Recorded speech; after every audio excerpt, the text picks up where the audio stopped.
खबरों की शुरुआत करते हैं 5 का पंच में। पहली खबर बिलासपुर से, जहां दुर्ग से गिरफ्तार नन मामले में बड़ा अपडेट सामने आया है।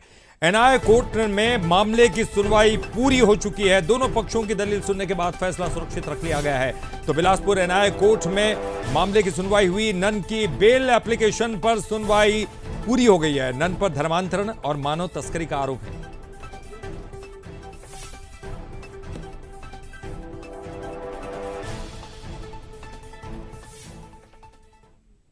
इधर नन की गिरफ्तारी का विरोध चल रहा है। छत्तीसगढ़ कांग्रेस ने प्रदर्शन किया। केरल के राज्यसभा सांसद जेबी मैथर भी शामिल हुए हैं। राजीव गांधी चौक पर यह पुतला दहन किया गया। सरकार और बजरंग दल के खिलाफ नारेबाजी की गई।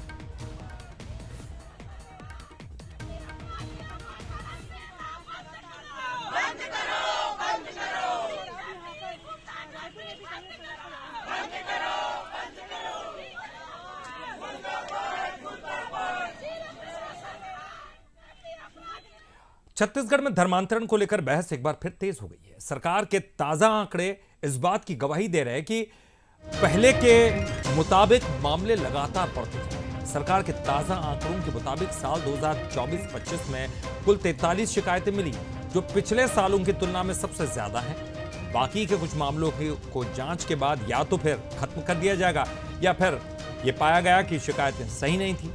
सरकार कह रही है कि वो हर शिकायत की गंभीरता से जांच कर रही है ताकि कहीं किसी के साथ गलत ना हो और समाज में शांति बने रहे।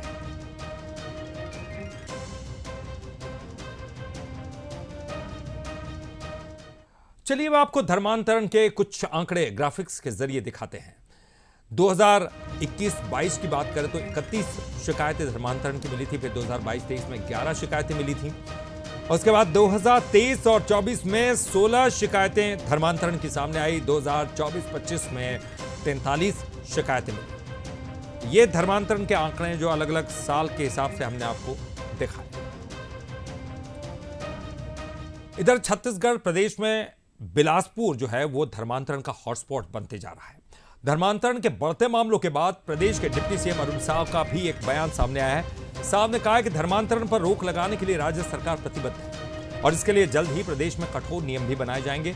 जो लोग धोखे में रखकर या फिर छलावे से लालच देकर धर्मांतरण कर रहे हैं उन पर सख्त से सख्त कार्रवाई की जाएगी। और इसके साथ ही उन्होंने कांग्रेस सरकार पर भी निशाना साधा। साहब ने कहा कि कांग्रेस कार्यकाल में 5 साल में तो कांग्रेस कार्यकाल के जो 5 साल थे उसमें धर्मांतरण को खुली छूट थी और सरकार के संरक्षण में धर्मांतरण के काम हो रहे हैं।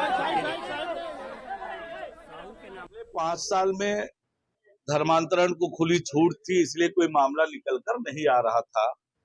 खुलेआम सरकार के संरक्षण में धर्मांतरण के काम हो रहे थे।